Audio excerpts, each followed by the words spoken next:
Merci à vous, Léa Soukaina Ndiaye, et puis très bon week-end à vous. Mesdames et messieurs, merci de nous rester fidèles.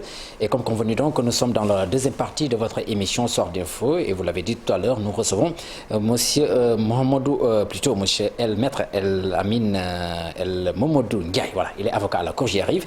Donc, Maître, bonsoir. Bonsoir, Chatidiane. Alors, nous revenons sur l'actualité. L'actualité, donc, c'est, disons, cette série de violences que nous constatons de plus en plus, en tout cas dans ce pays, notamment, disons, avec ce dernier épisode qui s'est passé il y a à peine 2 jours, donc à Grand-Yoff, une Congolaise qui a été froidement abattue par un Sénégalais d'origine bissau-guinéenne, nous dit-on. Alors, à votre avis, qu'est-ce qui expliquerait un tout petit peu cette recrudescence de la violence, d'autant plus qu'on dit que le Sénégalais est non violent, mais là, nous constatons que les choses quand même commencent à aller dans tous les sens. Voilà, cher Tidiane, je pense que c'est un fait que nous avons tous constaté ces derniers jours, mais que nous regrettons fortement. Et comme vous l'avez tantôt dit, le Sénégalais et la violence, je pense que c'est des pratiques totalement étrangères à notre culture, qu'on n'avait pas l'habitude de voir. Et aujourd'hui, si on en est là, il va falloir s'interroger véritablement sur les raisons de la poussée de cette violence.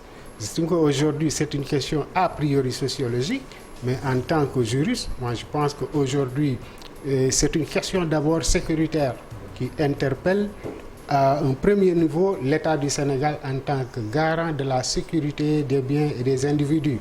Donc de telle sorte qu'aujourd'hui, si cette question se pose, il va falloir que l'on revoie d'abord la sécurité au Sénégal, parce qu'il est impensable en pleine capitale, à proximité d'une police, que des faits de telle sorte s'y produisent. Donc aujourd'hui, nous pensons que l'État du Sénégal doit sévir et faire de telle sorte que la sécurité des Sénégalais soit garantie. Alors, et pour ça, certainement, il va falloir, disons, outiller, disons, la société. Vous l'avez dit tout à l'heure, c'est d'abord une question sociologique qu'il faudra régler. Sur le plan juridique, on voit qu'à chaque fois qu'il y a, disons, ces genres de faits, la personne, elle est condamnée et elle ressort, disons, de la prison pour ensuite remettre, disons, refaire la même infraction à la limite. Donc, est-ce que véritablement la solution serait, à votre avis, de condamner, ensuite peut-être de gracier? Je veux parler par là, disons, du rôle sociologique que devrait jouer, disons, l'administration pénitentiaire dans la réinsertion de ces détenus. Oui, je pense qu'aujourd'hui, on est en droit de se poser la question de savoir si aujourd'hui la prison constitue une solution par rapport à ces faits-là, à telle enseigne que, vous savez, la fonction de la peine telle que définie en droit pénal, la peine a 3 fonctions. Une fonction expiative, une fonction d'intimidation, mais surtout une fonction de réadaptation. Et je pense que si on en est là, c'est parce qu'à ce niveau, il y a quelque chose qui ne va pas. À telle enseigne que moi, j'estime qu'aujourd'hui, la solution, ce n'est pas la prison. Et comme vous l'avez dit, combien de fois des gens où des personnes ont été condamnées, ont purgé leur peine, ont été graciées ou à la suite de leur libération ont commis des infractions, la même infraction ou une infraction plus grave. Cela veut dire tout simplement que la solution n'est pas la prison. Cela veut dire également qu'au niveau des prisons, il y a des efforts à faire, il y a des efforts à faire avec les prisonniers pour leur permettre au sortir ou à leur libération de pouvoir véritablement s'adapter et s'insérer dans la société. Et je pense qu'à ce niveau, l'administration pénitentiaire est en train de faire des efforts, mais au vu des résultats, il faut le dire, la réalité c'est que ce n'est pas du tout suffisant et puis il va falloir que l'État du Sénégal prenne des dispositions pour mettre à terme cette situation. Et justement, qu'en est-il de la grâce présidentielle? Puisque depuis quelque temps, nous constatons aussi que ça peut arriver que le président gracie, disons, certaines personnes et puis derrière, ça se passe autrement. C'est quoi, à votre avis, en fait, c'est quoi la procédure qu'il faut pour effectivement gracier quelqu'un? Vous savez, cher Tidiane, depuis quelque temps, effectivement, la question de la grâce revient à chaque fois. Et en tant qu'acteur judiciaire, en tant qu'acteur du monde judiciaire, parfois on a du mal à comprendre comment se passe la grâce, comment la grâce est distribuée. Certes, au terme de l'article 47 de la Constitution, la grâce reste et demeure une prérogative discrétionnaire du chef de l'État qui peut en user à sa guise. Mais le problème, c'est que parfois nous avons des difficultés. Il nous arrive souvent à la cour d'appel, à l'évocation d'une affaire que le juge se rend compte qu'effectivement la personne appelée a été graciée alors qu'elle avait au préalable formé un recours. Alors que dans les conditions légales, pour bénéficier d'une grâce, il faudrait au préalable qu'il n'y ait pas que la décision soit définitive. Donc cela pose problème. Et la plupart de ceux-là qui sont graciés, c'est disons pour les délits mineurs. Je ne peux pas dire que c'est pour les délits mineurs, parce qu'aujourd'hui, la situation est que la question de la grâce pose également un problème d'équité ou d'injustice, parce que combien de fois vous avez vu un homme politique d'une certaine envergure, un chef religieux reconnu, une célébrité purger totalement sa peine. Généralement, il bénéficie de la grâce. Alors que pendant ce temps, il y a des individus, des Sénégalais qui ont commis des délits mineurs et qui se croupissent en prison, effectivement. En prison. Donc, pour dire que certains s'interrogent aujourd'hui sur la grâce. Ils se disent, est-ce que la grâce n'est pas souvent utilisée comme une arme politique par les détenteurs de ce pouvoir-là? Pour dire encore une fois, à ce niveau, je pense qu'il va falloir revoir... Et quels sont les critères exactement pour gracier quelqu'un? Je pense qu'au niveau légal, il n'y a pas un certain encadrement. La seule condition légale exigée pour bénéficier d'une grâce, c'est que la décision soit définitive et exécutoire. Maintenant, il appartient au président de la République, en tant que détenteur de cette prérogative, de le distribuer. Et généralement, c'est avec le concours de l'administration pénitentiaire. Donc, il y a des grâces accordées à titre individuel, mais également des grâces collectives à l'occasion des fêtes. Donc, pour dire à ce niveau, je pense qu'il n'y a pas cet encadrement strict. C'est pourquoi nous constatons qu'il y a quelque part des manquements. Voilà. Si je peux m'exprimer ainsi. Alors, pour peut-être parler un tout petit peu, disons, de cette réinsertion des ex-détenus, est-ce qu'il ne faudrait pas, à votre avis aussi, au niveau de la justice sénégalaise, essayer de trouver d'autres alternatives, pas forcément condamner la personne, mais aussi essayer d'aider cette personne de retrouver une société et d'y vivre normalement. Et à votre avis, quels sont les leviers sur lesquels on devrait s'appuyer pour en arriver? Voilà, moi je pense que c'est une question qui revient très souvent. Est-ce qu'il faut continuer à condamner les personnes poursuivies à des peines fermes? Et on a agité dernièrement l'idée d'un bracelet électronique. Ouais. Mais moi, qui coûterait très cher quand même pour un pays qui est en voie de développement. Et à telle enseigne que moi, personnellement, je m'interroge sur l'opportunité de cette mesure. Encore que ceux qui le font sont issus des pays qui détiennent quand même les moyens, les États-Unis et certains pays européens. Et tout à fait, exactement. Encore que, moi, j'estime que dans notre arsenal juridique, il y a des peines alternatives. On peut recourir au sursis, à la probation, à la semi-liberté, etc.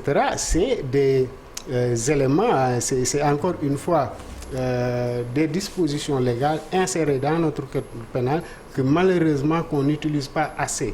Et je vous donne un exemple. Par exemple, vous prenez un étudiant, un père de famille, un soutien de famille qui a commis un délit mineur, vous le condamnez à une peine ferme. Il est obligé d'aller purger sa peine pendant ce temps. Peut-être qu'il a raté un examen, peut-être qu'il a perdu son emploi, alors que le juge pouvait lui appliquer la réprobation qui consiste tout simplement à le condamner à une peine, mais à déterminer des conditions, des obligations à sa charge, mais en ne le privant pas de la liberté. Il peut également bénéficier de la semi-liberté qui consiste tout simplement dû au fait que l'individu est réellement condamné, mais s'il a par exemple, s'il est un élève, un étudiant, il peut, pendant la journée, aller à l'université, à l'école, aller travailler et le soir revenir en prison.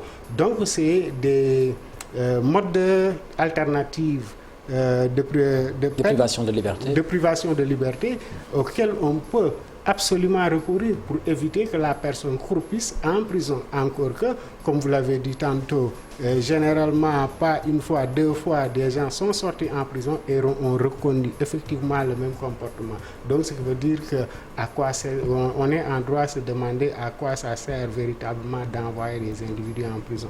Alors, on va parler d'une autre question, et c'est celle-là relative, disons, aux violences du mois de mars, les violences politico-judiciaires, entachées, disons, par la mort de plus d'une dizaine de personnes. Alors là, on tarde à mettre, disons, en place une commission d'enquête. C'est vrai qu'il y a eu beaucoup de choses qui sont en train de changer entre-temps, mais comment vous expliquez, disons, ce retard dans la mise en place de cette commission d'enquête? Moi, je pense que s'il y a un retard, c'est effectivement parce qu'il n'y a pas une volonté politique, parce que c'est du ressort des politiques, c'est du ressort de l'Assemblée nationale, c'est du ressort des régimes. Et je dis que ces événements qui se sont passés ont véritablement affecté le Sénégal, et je pense que les Sénégalais aujourd'hui ont besoin que la lumière se fasse sur cette affaire. Donc ce qu'il y a lieu de dire, c'est tout simplement dire aux autorités qu'il y a lieu effectivement d'afficher une volonté politique tendant à mettre en place cette commission, parce que c'est effectivement de leur ressort. Alors, pour ce dossier-ci, on a eu à constater, disons, quelques tergiversations. C'est vrai, lors de la première convocation d'Ousmane Sonko, on a vu une série de violences derrière. Ensuite, il n'y a que le juge qui devait instruire donc le dossier et par la suite décédé. Et jusque-là aussi, il y a, je pense, quelqu'un d'autre qui a repris donc le dossier. Ça tarde à se faire. Comment, sur le plan psychologique, sur le plan moral, devrait-on aborder, disons, cette question, sachant que c'est une question d'enjeu. On me dira que Sonko est un citoyen lambda, comme tout le monde, mais sauf qu'aussi, il a une certaine carrure qui fait que véritablement, ça reste un dossier politico-judiciaire. Comment le juge devrait-il se saisir de ce dossier, à votre avis? Pour moi, un juge, il n'a pas à distinguer un dossier. C'est sur le principe, là. C'est sur le principe, mais la réalité peut s'avérer autre. Moi, je pense que je dois rester tout simplement sur le principe. Un juge, il n'a pas à distinguer là où la loi ne distingue pas. Aujourd'hui, le dossier de Ousmane Sonko est un dossier comme tous les autres, et je pense qu'il doit être conduit comme on conduit un dossier ordinaire. Et cela me permet de dire qu'aujourd'hui, il est regrettable de voir parfois ces immixtions du pouvoir exécutif dans certains dossiers, des dossiers politiques. Donc pour moi, encore une fois, il faut décrisper la situation, et pour cela, il faudrait que le juge prenne le dossier de Ousmane Sonko comme les autres dossiers, parce que autrement, ce serait une rupture d'égalité entre les citoyens. Donc, et de ce point de vue, je pense qu'en tant que juriste, je ne peux avoir une autre position. Et cela, comme solution, devrait passer par, disons, un renforcement des pouvoirs, une certaine indépendance de l'exécutif, mais aussi du judiciaire, ce qui ne semble pas être le cas, d'autant plus que le chef de l'État est aussi le garde des Sceaux, comme on dit. Ce qui ne semble pas faciliter les choses. Oui, moi je pense que aujourd'hui, qu'on le dise ou non, relativement à certains dossiers, on a effectivement des difficultés à appréhender la justice comme étant... Parce que souvent l'exécutif, il met aussi il met le coude aussi. Je disais qu'on a des difficultés à appréhender ou à considérer effectivement la justice comme un véritable pouvoir, tellement il y a des immixtions. Et ça, c'est la réalité palpable. Et si vous permettez, je peux citer un certain nombre de dossiers concernant des hommes politiques qui avaient des ambitions. Vous avez défendu d'ailleurs. Voilà, notamment Khalifa Sall. Et dans ce dossier, quand même, il faut avoir le courage de le dire. À un certain moment, il y a cette accélération de la procédure qui avait inquiété tout le monde. Mais au-delà de cette accélération, il y a que le pouvoir exécutif était véritablement intéressé par ce dossier. C'est pourquoi nous avons constaté qu'à l'arrivée, et bien que la décision soit rendue, mais les Sénégalais, effectivement, ne sont pas du tout d'accord avec la décision qui a été rendue. Et je le dis parce que tout simplement, en première instance, lorsque le juge rendait sa décision, il n'a pas pu terminer sa lecture. Alors qu'on dit que la justice est rendue au nom du peuple, je pense que de ce point de vue, il y a des efforts à faire, tant par l'exécutif, mais également par le judiciaire. Parce qu'il faut le dire, quand un juge veut être indépendant, il peut effectivement être indépendant, parce qu'au regard des textes, le juge du siège est indépendant. Alors, juste après, concernant justement ce dossier Khalifa Sall, on a vu aussi que la Cour de justice de la CEDEAO a rendu plusieurs décisions en faveur de votre client d'ailleurs, mais que ne semble pas en tout cas appliquer l'État du Sénégal qui dit avoir, disons, vidé le dossier. Ça fait quoi? Bon, c'est regrettable parce que quand l'État du Sénégal ratifie une convention et quand l'État du Sénégal prend des engagements au niveau international, la moindre des choses, c'est de respecter ces engagements. D'abord, la première fausse note, c'était par rapport au respect du règlement numéro 5. Tout le monde savait, et déjà en première instance, on était convaincus, et je pense que tous les acteurs de ce procès étaient convaincus que les droits de Khalifa Ababacar Sall étaient bafoués. Ils étaient convaincus également du fait que la nullité du PV le juge devait tout simplement constater le non-respect de la présence de l'avocat et en tirer les conséquences de droit. C'est comme du mathématique, 1 plus 1 égale 2. Malheureusement, ils ont essayé de contourner et à l'arrivée... Alors là, on ne peut cocher un PV sans l'assistance d'un avocat? Non, du tout. Depuis l'avènement de la justice, du règlement de l'EMOA, il y a une obligation qui fait que tout individu interpellé doit être assisté par un avocat, ou du moins que la mention doit figurer dans le procès verbal. Dans l'affaire Khalifa Ababacar Sall, c'était effectivement le cas, mais à l'arrivée, le juge a estimé que cette violation ne devait pas entraîner tout simplement l'annulation de la procédure, alors que dans d'autres cas, notamment le cas Thione-Seck, le juge a effectivement consacré le fait que le non-respect de cette obligation devait impérativement entraîner la nullité. Alors là, vous avez l'impression que les juges sont aussi manipulés, ou suivant un petit peu, disons, la direction indiquée par l'exécutif? Je n'emploierai pas ce terme, mais je dirais tout simplement qu'il y a véritablement un problème d'indépendance de la justice au Sénégal. Donc le juge, la garantie, au regard des textes, effectivement, les juges bénéficient de cette indépendance, mais que malheureusement, dans la pratique, on voit que ce n'est pas toujours le cas. Voilà. Et puis, pour en revenir à l'affaire Khalifa Sall aussi, il y a aussi cette amnistie qui est agitée. Vous l'avez défendu, vous avez aussi défendu cela. Cela lui permettrait peut-être de retrouver, disons, ses droits civiques et de pouvoir postuler éventuellement pour des postes électifs. Moi, je suis de ceux-là qui pensent que l'affaire Khalifa Ababacar Sall n'a jamais été une affaire judiciaire. Ça a toujours été une affaire politique, à telle enseigne que si aujourd'hui on agite la question de l'amnistie, il faut le dire, Khalifa Ababacar Sall nous a dit qu'il n'a jamais été demandeur d'une grâce. Aujourd'hui, il n'est pas demandeur d'une amnistie. Il est également à préciser que l'amnistie n'est pas une mesure dirigée contre un individu. C'est une mesure, quand on parle d'amnistie, on amnistie des faits, mais on n'amnistie pas un individu. Donc, parler même d'amnistie Khalifa Sall, juridiquement, n'a aucun sens.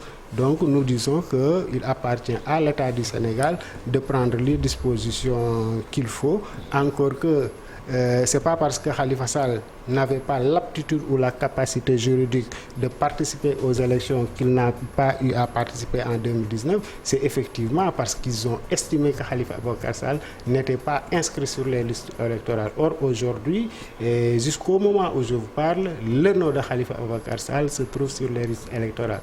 Donc, pour dire que la solution n'est pas une solution juridique, mais tout simplement une solution politique, parce que c'est politiquement que Khalifa Ababacar Sall a été écarté. Voilà, je vous remercie, monsieur. Je rappelle que nous avions sur le plateau Maître El Mamadou Ndiaye. Il est avocat à la Cour. Il parlait de l'actualité politico-judiciaire, mais aussi de l'affaire Khalifa Sall. Merci en tout cas à lui. Merci à vous de nous avoir suivis et très bon week-end sur la télévision.